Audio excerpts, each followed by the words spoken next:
In today's episode of the Let's Talk Psychology podcast, we're going to talk about social anxiety, why it takes over so easily, and what you can do to feel a little more in control. Social anxiety is a really strange experience that a lot of people have. You walk into a room, maybe a small gathering, maybe a bigger event, and suddenly your mind just starts getting out of control. You're thinking about what to say, when to say it, whether you're coming off weird, whether you should speak now or wait. You're watching everyone else interact like it's this seamless dance, and you're stuck trying to figure out where to step in without bothering anyone. And here's the part that makes it worse. You know you're overthinking it. You know it shouldn't feel this hard, but that doesn't help.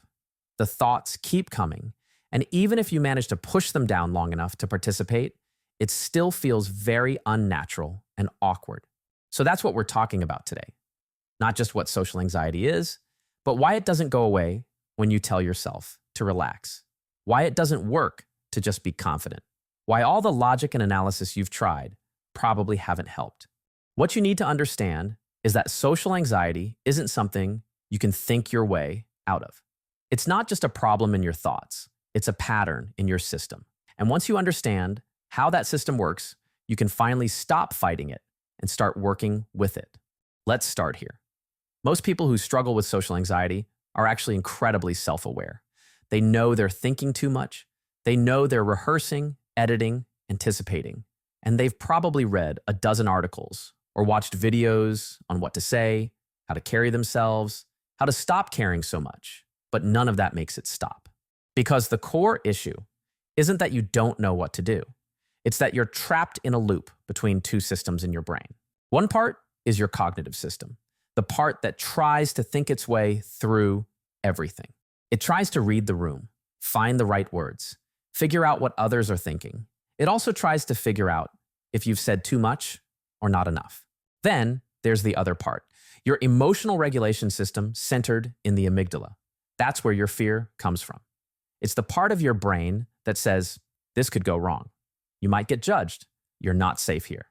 So what happens in social anxiety is that your analytical brain starts spinning up solutions, and your emotional brain responds with threat signals, and you're stuck in the middle trying to outthink that fear. But the problem is that every time you try to solve anxiety with more thought, you're only giving even more fuel to that loop. You start believing that if you just had the right words, or the perfect timing, or enough practice in your head, then the anxiety would go away. But the more you analyze, the more anxious you feel. Because now you're not just worried about other people, you're also constantly monitoring yourself. And at that point, socializing stops being spontaneous. It becomes a performance. And that performance is, of course, mentally exhausting. So once you're stuck in that loop, trapped between overthinking and fear, you start to pull away from your surroundings, the very thing that could actually calm your system. When you feel socially anxious, your first instinct is usually to withdraw. Maybe not completely. Maybe you're still standing there, nodding, pretending to be present. But internally, you've disconnected. You're not really seeing the people around you. You're not reading their faces or their body language. You're looking at your phone. You're rehearsing your lines. You're staying locked inside your own head. And this is where something really important gets missed. Because your brain has systems designed to help you feel safe in social settings. There's literally a part of your brain, the visual association cortex, that interprets emotional meaning from what you see. So when someone smiles at you, or turns their body slightly towards you, or makes brief eye contact, those tiny signals get picked up and interpreted as, hey, you're welcome here. But if you never look up, if your eyes are glued to the floor, or the wall, or your phone, then those signals never make it in. That whole safety system stays offline. So now you're in a room full of people who might be open, friendly, even excited to talk to you.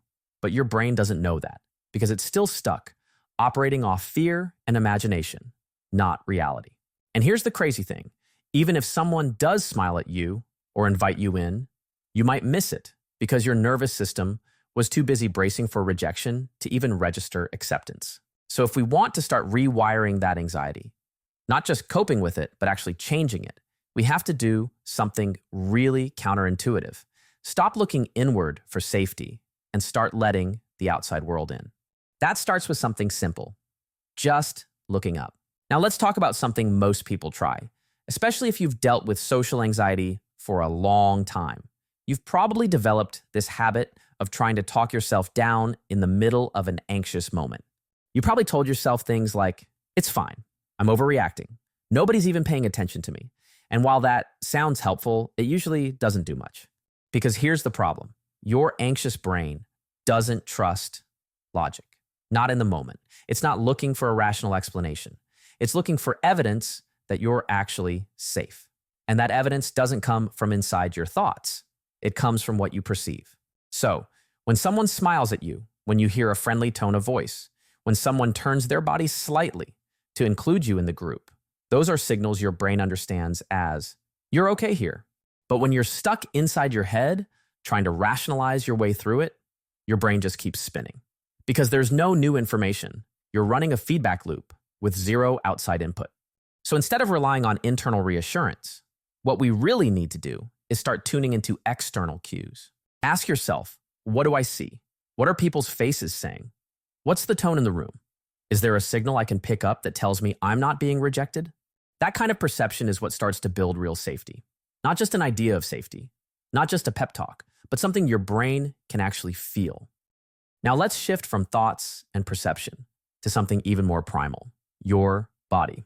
Because one of the most overlooked tools for managing social anxiety is posture. And this is not about standing tall to look confident. It's not about faking dominance or trying to appear alpha. It's about sending a message back to your nervous system.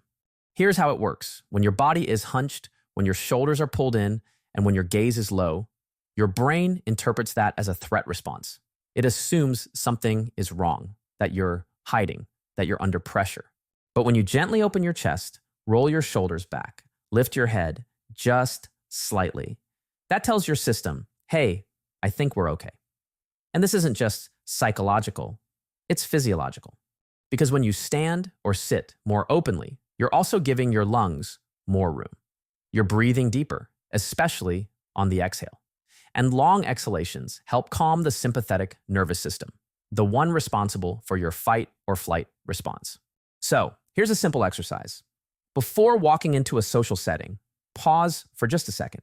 Imagine cracking a small egg between your shoulder blades, just enough to gently roll them back. Take one deep breath in and exhale slowly. Once your posture shifts, your mind can follow. Not because the situation changed, but because you changed how your system was interpreting it. So, once your body starts to relax, even just a little, what do you do next? For most people, this is where things get tricky. Because as your body opens up, your awareness starts to return. And suddenly, you realize you're surrounded by people. And that makes eye contact feel like the last thing you want to do. It can feel exposing. Like if you look someone in the eyes, they'll see how nervous you are, or how awkward you feel, or that you don't belong. But here's the thing. Avoiding eye contact doesn't just hide you from other people. It more importantly hides other people from you. And when your brain can't read the faces around you, it has no choice but to fill in the blanks with worst-case scenarios. So let's rethink eye contact as a way of collecting information, a way to check in with your surroundings and give your brain the data it needs to feel a little safer. Start small. You don't need to stare. You don't need to maintain long stretches of visual contact. 1 second is enough. If someone is speaking in a group, glance at their face for a second or two. If you're in a one-on-one conversation, try angling your body slightly so it doesn't feel so intense. And just let your gaze meet theirs once in a while. What you're doing in that moment isn't trying to be charismatic or confident. You're just letting your brain see something real.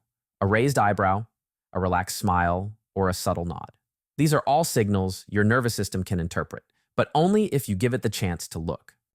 Smiling is another thing you can do that sounds extremely simple, but actually changes everything. Smiling is effective not because it makes you look friendly, not because it tricks people into liking you, but because it triggers a shift both in you and in the people around you. When you smile at someone, even for just a second, it usually creates a response. They smile back. Their facial muscles soften. And when that happens, your brain picks up on it. It registers the mirroring. It sees the warmth. And it interprets that as social safety. And we're not talking about a big, forced grin. It's just a gentle, brief flash of a smile, something small enough to feel real, but big enough to be seen.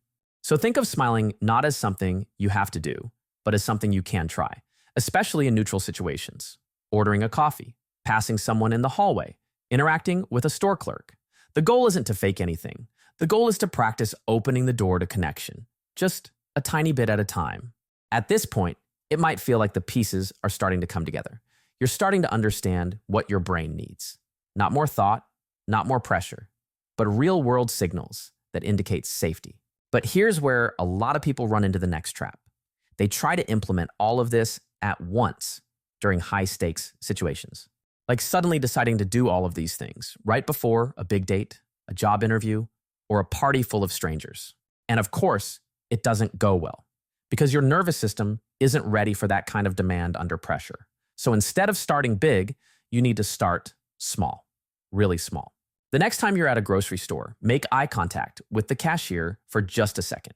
When you're walking through your neighborhood, offer a small smile to someone passing by. When you're waiting in line, take one deep breath and slowly exhale. These little moments might seem too small to matter, but they're exactly how your nervous system learns. It's like lifting light weights at the gym. At first, the goal isn't to become strong overnight. It's just to remind your body how to move. Social confidence works the same way.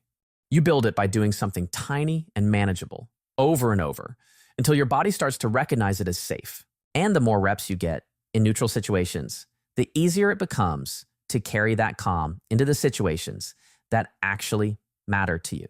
Because your brain will already know, I've done this before, and I can handle this.